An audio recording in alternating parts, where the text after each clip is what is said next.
with the permission from the esteemed Mahasangha, with the permission of the head monks, including the venerable principal monks and the venerable monks present, honorable guests in attendance, children and parents.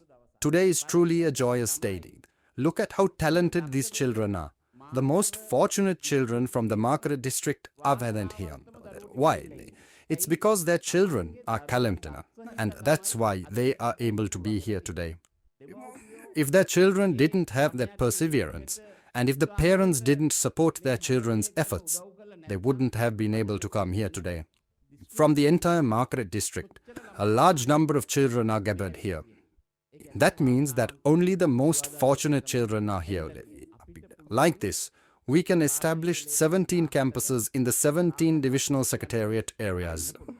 But do you know, when we take a single university, typically 200 children enroll for IT in one university. Then, over the course of 3 years, there are 600 children studying there. So the university I have opened in this village is larger than most other universities. It has 1,000 students. In a year, they will be able to secure jobs from it. Universities everywhere in the world take 3 years to complete.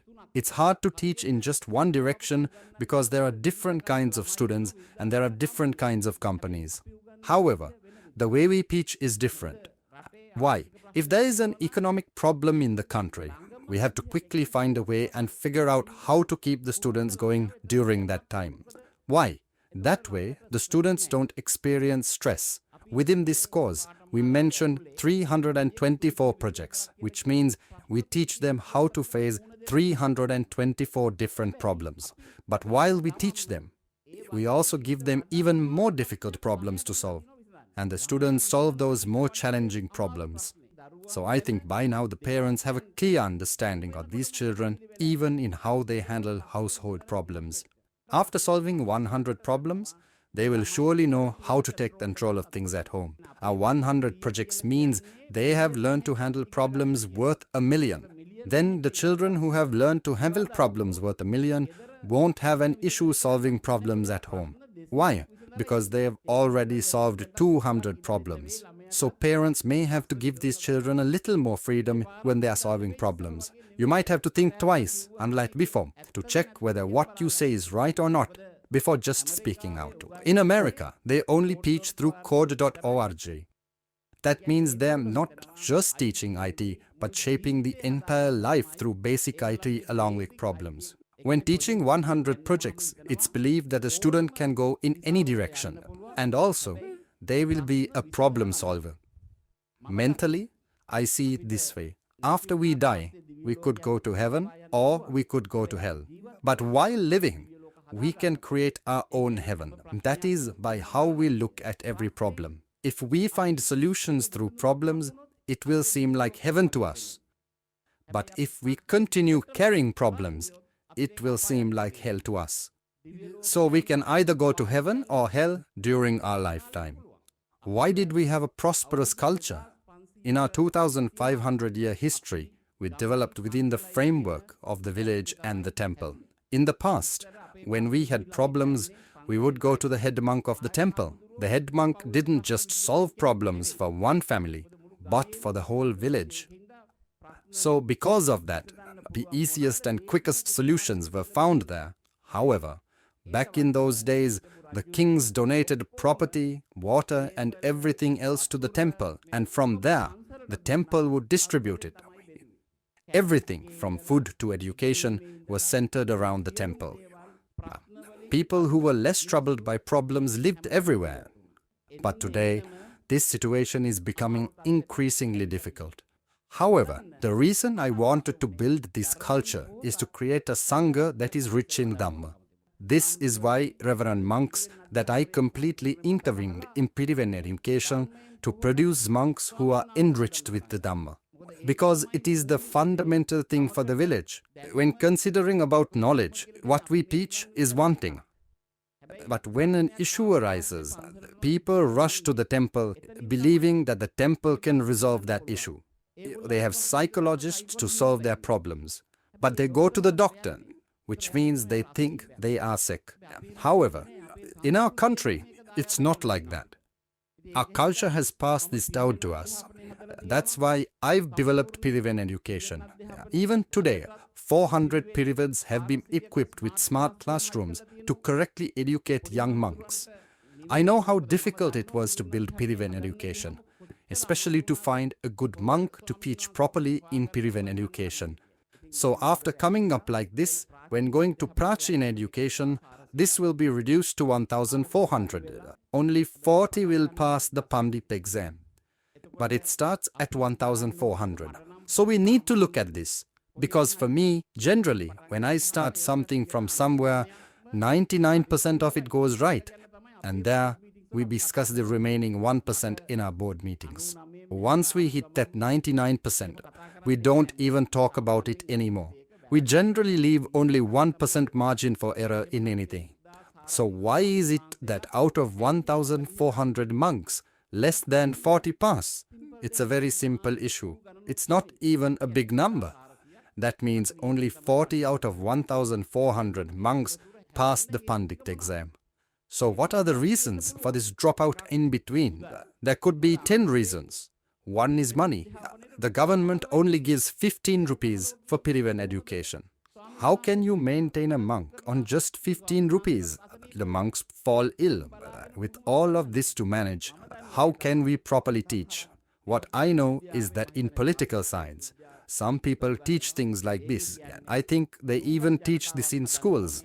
The book says, you need to create an ignorant population, keep poverty prevalent, and then it's easier to control the people. So sometimes I wonder if that's exactly what's being done, because this is what's written in the political science books. But we need to break this vicious cycle. The people who can break it are right here, and the ones who have already broken it are also right here. Why? Because these children are no longer poor, and their mindset is no longer poor. This is reflected in this song.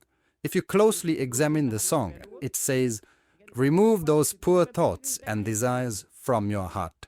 However, it's not possible to remove them if you don't solve those problems and gain the necessary knowledge. So together with the Sangha, we can do something even greater. We've now established a separate language school. It offers English, Chinese, Korean and Italian. Actually, I thought of introducing Italian, Venerable Sir, because the Catholic community in Italy is requesting sermons in Italian. Everyone is stressed, so that's why I added Italian. Japanese is also available. Every country has two sides to it. The monks are being trained in these languages to preach the Dhamma. At the same time, if any child wants to go abroad, there's a language school available for that as well. I have a personal goal to create 5,000 monks who are fluent in foreign languages and spread the Dhamma in other countries. So that's the personal goal I'm aiming to achieve. It's something I'm passionate about. Take here, for example. Everyone sweats here. Why are they sweating? This is a big issue now. What's the solution to this problem? Well, there needs to be an air-conditioned hall that can accommodate 10,000 people. That's it. But if such a hall had been built here, we could have held this event with 10,000 people in a proper air-conditioned space. Personally, I could have rented such a space for less money than I'm spending on this tent setup. Then you wouldn't be sweating, and I wouldn't have to bear this huge cost for the event. Why can't the government build something like this? Why is there nothing in the Mathara district for events like this? If there's only one event a year, even that ends up bankrupting us. Meanwhile, the government can't invest money either. But what I'm saying is, there needs to be a situation where events like this can take place in the Mathara district. How does that happen? Everyone needs to have money. This is not a massive task. Until then, you'll have to keep sweating out like this. Why? Can anyone on this scale build up such a thing? If needed, I can show you the figures. If we set up 51 campuses, that's 3 campuses per divisional secretarial's division, and 51,000 students will be able to study. 2 years are enough for one student. Do you know? The World Trade Center in Colombo, the 2 towers, that building has 700,000 square feet. Each person needs 100 square feet to work. So that means 7,000 people can fit inside that building. So if we need space for 51,000 students, we'll need 7 buildings like those towers. Only if such companies exist will we be able to host big functions like this in the future. So if you think you can make this country prosperous, come and say that they are becoming prosperous, which is fair enough. But who gave them the votes to come? You did, not us. You can't even figure out whether the plan to make your own village prosperous is visible or not. For that, some small magic is applied. When magic is used, it gets caught. But I can't blame you for that. However, what I'm saying is that there's a simple calculation here, nothing complicated. We think it's not like that saying, it's really hard to do these things. Recently, I opened 2 prosperous villages known as a prosperous village and a prosperous country. They have already implemented 16 items, with 4 more left to implement. But all of this has been done by collaborating with the temple and the village. Let me give you an example. By the time our kids turn 5 years old, 90% of their brain is developed. So is there preschool education or school education today? No. Right there, children are left neglected. But I spoke to a company called ABC Mouse in America. They are the number 1 in the world for preschool education. I spoke with them and asked, why is it that all kids in America can afford it, but in our countries only half can, and the rest cannot afford it? They said, we've figured out the reason. I had the meetings with the world's top professors for 3 months. And that's how they discovered it. They say that if you teach mathematics with music, everyone's cognitive abilities develop in connection with math. If it's not taught that way, development doesn't happen. So we need to start from there. I've created all this in the prosperous village. We fully have preschool education and we have something called DP Kids, which you can check online. In 2016 and 2017, I built 1,000 preschools in Sri Lanka. But back then, we didn't have the proper program or smart classrooms like we do now. What I'm saying is that in 2017, I built 1,000 preschools. Some companies here make furniture that gets exported to America. I took some of those toys and developed them, but I couldn't manage to take it to the next level. However, now I come to develop preschool education. So I've already developed preschool education. Next, I've set up separate evening classes for grade 5 scholarship exam. At the village temple, smart classrooms have been set up for the monks to teach.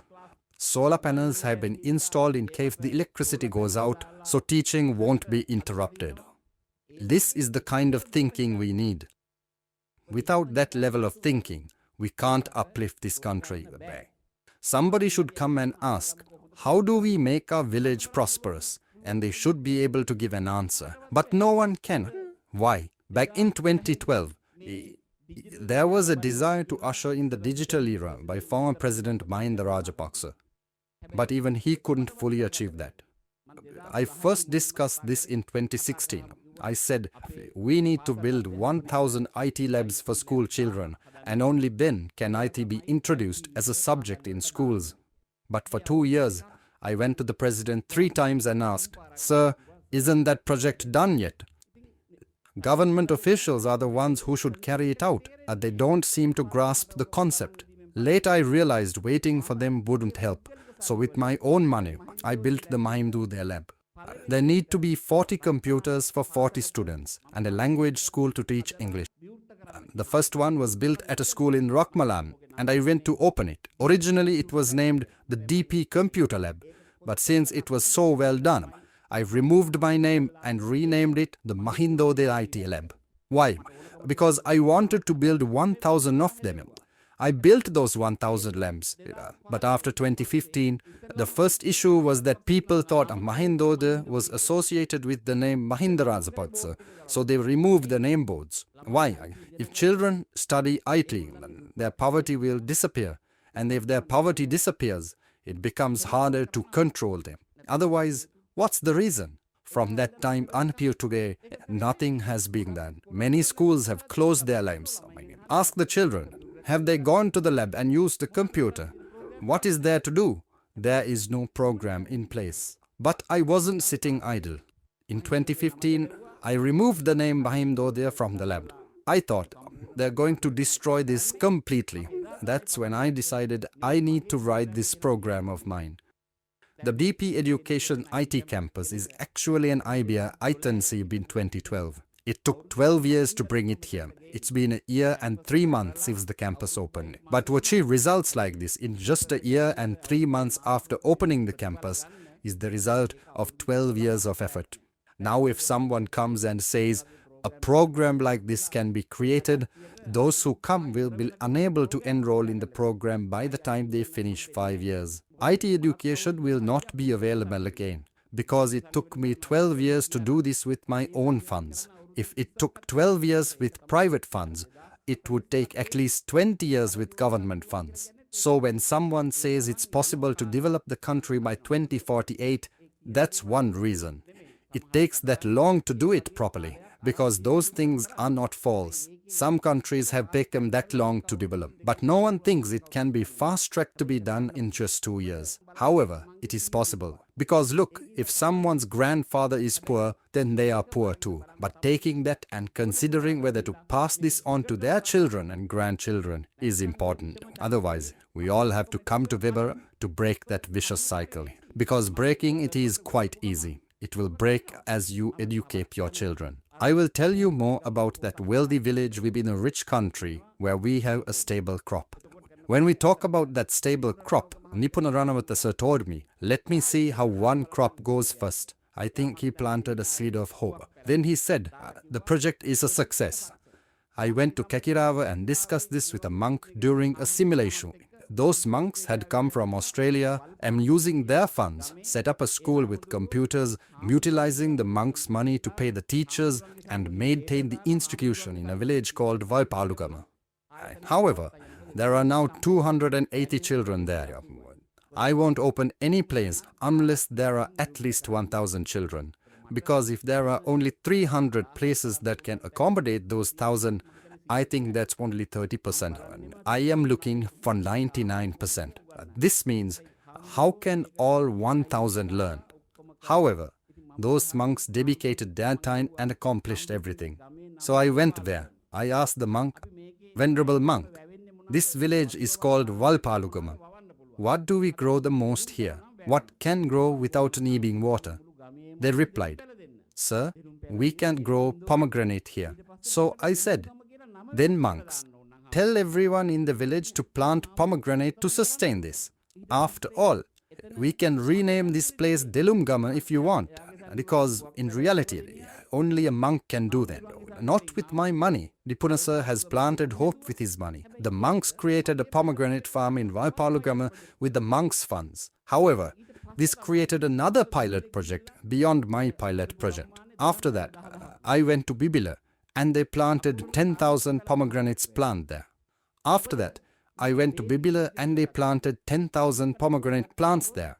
There is a basic principle behind this. If a lorry comes to the village, it must carry a minimum of 2 tons. So what crops can we have nearby that can yield 2 tons? This means it should be possible to harvest 2 tons in a day.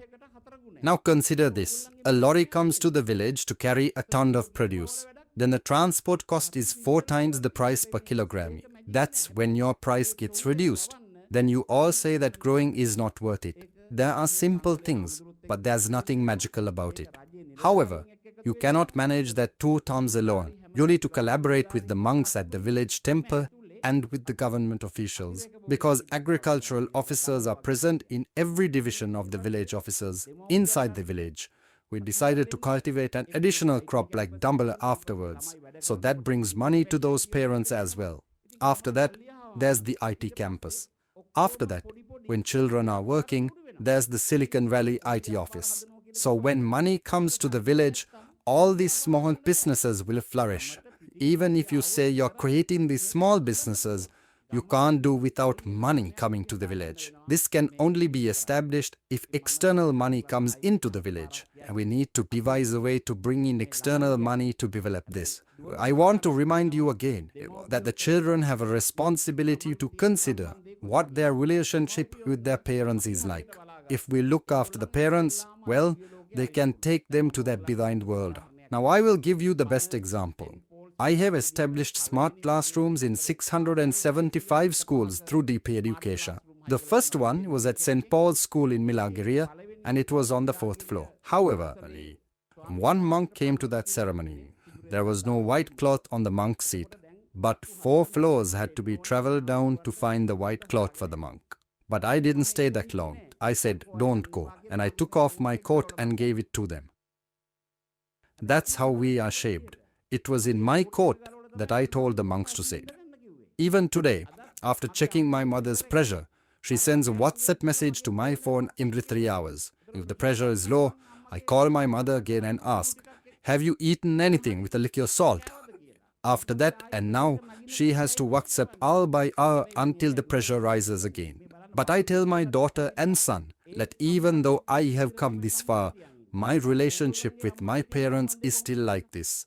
Look at how your relationship is with your mom and how it is with your dad. From here onwards, if you do projects like that, you need to understand that if your mom or dad is unwell, don't just look at their faces and decide whether it's good or bad for them. Instead, go and talk to them. Ask, "Is mom better today than she was yesterday?" We need to ask, "Is mom doing well?" If you talk like that, it will bring your mom a different kind of happiness, and from one side, mental relief will come, which will further increase the chances of her getting better from the illness. I believe there are many things the children can do for their mums and dads. Now you see, I did the things that are among us. Are you all doing them? But that school is for girls. Some of the girls are struggling. The monk said, "I really don't have anything to advise you. From the actions of this gentleman, you can see what you need to do." Therefore, the fundamental thing we have is the relationship with these parents. If they are not talking by looking at faces, sometimes parents will suspect you if they don't get to meet your eyes. There are families like that. The moment they think of suspicion, it goes to the level of the misfortunes I mentioned earlier. Why? Because your relationship with your parents is tied to this aspect of looking each other in the eye and talking. So you all need to remember one thing. I also consider parents in this way, and you should think about how much times you have to do so. At the very least, talk to your parents 3 or 4 times a day. Because you cannot understand the happiness that comes to parents from that. Parents are waiting for their child to talk to them. I have 3 daughters myself. The joy I feel when they talk cannot be understood by you. We don't know. Therefore, I ask you again. From your side, you have the responsibilities to your parents. Even if we don't mention those projects, you may not realize it. But if you are doing 100 projects, your minds are taken there. If you don't think that way, it means sometimes if we say it now, you might feel embarrassed, which means you haven't truly done the 100 projects or taken it to heart. Because at that time, I have removed all those poor thoughts when doing those 100 projects. I didn't just do it myself. They have done it in America too. All the thoughts of poverty are removed. That means you can be happy every time. You can live without financial burdens. But that shouldn't hinder your happiness. Not having money should not be a reason for parents to have to talk to you 3 or 4 times a day. Anyone can do that. Because mom doesn't ask for money to laugh. Dad doesn't ask for money from you to be able to laugh. But how many times can you laugh, Emily? Therefore, I think all children should help build the cooperation we have within the family. I can teach, and I will establish 17 campuses in Mathara. Then in 2 years, we can generate 17,000. To achieve that 17,000, we need 2 buildings like the World Trade Center within 2 years. Only then will it be possible. In the future, if you go to a government hospital, you may sometimes have to wait in a queue. If your parents need to have heart surgery, you will have to keep them in the queue. However, if you have made some arrangements and gotten insurance, it will be good for your parents. I think you can get insurance for the family for around 2,000 rupees. Paying 2,000 rupees a month means you'll need 24,000 a year. That's how a good hospital will come to Mathara. That's how a good hospital will come to Akuresa. If you go to a private hospital, then the poor people can go to a government hospital. Otherwise, you too will be in the queue, just like the poor man in the queue. Now let's look at the best example. Previously, we were given rice books. What are rice books for? To give rice. After that, we received Janasaviyan. Then we got Samurdhi. Then we got Aswasuman. Again, we are living rice. Do you see? But initially, when rice was given, only 20% of the population was in need. Now 50% of the population is in need of rice. This division only increases poverty rather than reducing it. But still, it has decreased. Controlling this is easy. You need to be registered to receive 10 kilograms of rice. Do you understand that this is a vicious cycle? It started with a rice book, then Jamasavya were given, Samurdhi were given, Aslasuma were given, and again 10 kilograms of rice is distributed. I'm not saying that giving 10 kilograms of rice is bad. It should be given like that. If people are starving, we need to ensure people stay healthy. But I'm not talking about giving in that way, because I also built a community kitchen in our village. It is a duty to provide food for those who have none to eat. Otherwise, no one will have any hope. That's not what I'm saying. I'm also not criticizing what has been done. But the reality is, you can't succeed in life with that system. That means what you have is the responsibility to push your children forward through education. Then children need to understand whether they want to live by receiving those 10 kilograms of rice, or if they want to reach a point where they can give someone else 10 kilograms of rice. Both options are in your hands. But I believe that I don't need to give advice to the people here. You all are good children. That's why you're here. However, in your school and classroom, there are friends with that kind of mindset. Sometimes, despite all the talks about IT, some of your friends may not have joined in. That's why I'm saying this to all the children. Because if you had brought your friends here, it would have been easier for me. The more the volume increases, the more foreign countries learn about Sri Lanka. When they realize this, jobs will start moving forward. Otherwise, everything will move toward India. Now we are running a separate campaign to bring those opportunities to Sri Lanka. Because for those who have learned from us, we've established an IT Silicon Valley office in Mathara district. Today, you can see that there are 72 students qualified for that Silicon Valley. Those students were taught just like you. They weren't given excessive English lessons. In Project 324, there are 1,000 English words. Once you learn those 1,000 English words, that's enough to excel in IT. I'm not just teaching IT. Within it, there are 1,000 English words. Now ask yourself, are there many people who've learned more English than that? Sometimes to move to the next level, you need to directly deal with a foreign company, and then you'll need more English. But for a local company, you won't need that much English. That's why I'm training you to do these projects and bring along the children who haven't yet joined the IT campus. If you bring them along, it will be much easier for us. Dear children, as you become prosperous, help the country prosper too. Join BP Education IP campus and learn information technology. Let's build a prosperous country, armed with knowledge. I believe it's clear to you all what we are aiming to do. I wish everyone the best in moving forward in the IT field.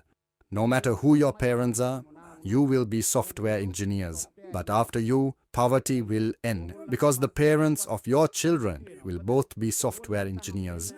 Then those children will never be poor. In the future, you will become grandparents. If the child is a software engineer, then their children and all the generations to come will be children of software engineers. I believe that if we are to break free from poverty, this is the path to take. We can do this. We can uplift this country. So when someone comes up with a plan to build the country, ask them, before you build the country, please tell us how to build our village. It is the same in those processions.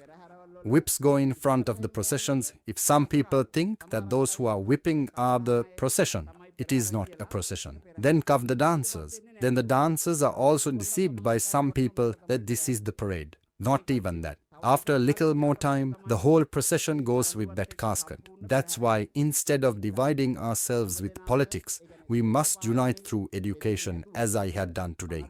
Now some of you might belong to 3 different political parties, but why are you divided into 3 factions? Do you really believe they will build your village? No. First ask those who come, how will you build our village? Because if they can't build the village, then they can't build the country. Sometimes you have to understand this through their actions. If we take a triangle, most people at the bottom are only talking. But look at how many in the village can actually solve problems. But can they solve any real issues at home? I believe that most people don't operate on an emotional level, but act through actions, and that's a small group. They are the ones who move things forward. Similarly, here too, it's the same. When you look at the Mathara district, it's your children, those capable of action, who have come here. Not everyone gets an invitation. It's for them that the certificate will be given. I believe in the future, we will definitely start another program so that these children, school-aged children, can start dealing with foreign companies after completing 324 for the older ones. Those who are already working, we have already provided a similar program, but it's a bit more advanced. That's because I want to teach even a child in grade 6 to do what adults are doing in their jobs. That's why we are currently drafting a new program. After completing the 324 programs, we will take your children to the level where they can earn money. In another year, in every village, in every campus location, there will be company owners. Even today, there's a young boy from Gampaha who earns 150,000 rupees a month. He builds websites. He's making 150,000 rupees a month just by building websites. In Norelia, there's another boy in grade 10 earning 70,000 rupees. I met a boy in Akuranal who said, "Sir, I'm working with Fiverr and Upwork." So I asked him, "Son, how much have you earned?" He didn't want to tell me. I thought maybe he had only earned about 1,000 rupees and was embarrassed to say it. I then said to him, "Son, even if it's only 2,000 rupees, just tell me." He replied, "No sir, I've earned about 150,000 rupees. That means he was embarrassed to tell me that he had earned 150,000 rupees. That child was sitting right there. I asked him, "Why do you feel that way?" He said, "No sir, after learning like this, 150,000 rupees feels like a small amount, so I was embarrassed to tell you." The children's mindset has already reached that point. I've never been as happy as I was that day because he thinks the same way I do. To that child, 150,000 rupees seems small and he's too shy to tell us. So I'm asking one thing from all of you boys and girls. We'll take you there. Parents must have the courage to work together with the temple in this noble mission.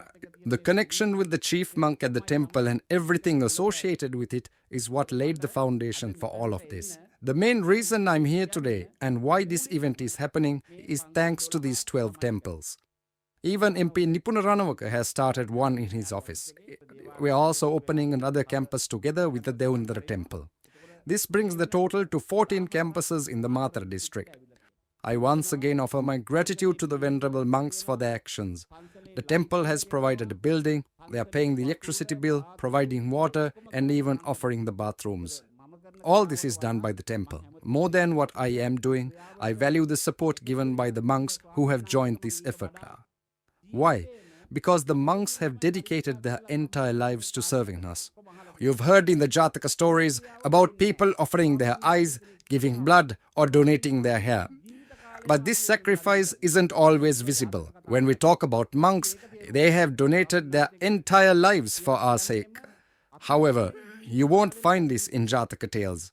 We need to understand that a monk is someone who dedicates their entire life for us. I know this very well. I know the story of monks dedicating their lives. After that, my parents too have done the same. They have spent their whole lives for the benefit of their children, essentially dedicating their lives to us. If you take both of those examples, monks dedicate their lives for the people of the whole country, and our parents dedicate their lives for their children. So any child who truly understands these two actions will never go astray. I only believe in those two things myself. Why? Because principals, school teachers, and especially tuition teachers come and tell us to study with DP education. A good tuition teacher is never afraid to be associated with DP education because they too teach well and encourage students to learn from DP education. You've probably seen that the students who get the best O-level results are those who studied with us. The ones who get the best A-level results also studied with us. Therefore, even if someone doesn't want to go into IT but wants to become a doctor or an engineer, they can still achieve that goal by joining DP education. But that doesn't mean going forward without knowing IT. Because in the future, what is artificial intelligence? You'll only be able to do all of this if you understand IT. So if you want to succeed in life, the best thing to do is to learn IT and pursue your passions. Once again, I am grateful to everyone who organized this event and to all those who dedicated themselves to making this possible. I wish you all a very happy and a prosperous new year.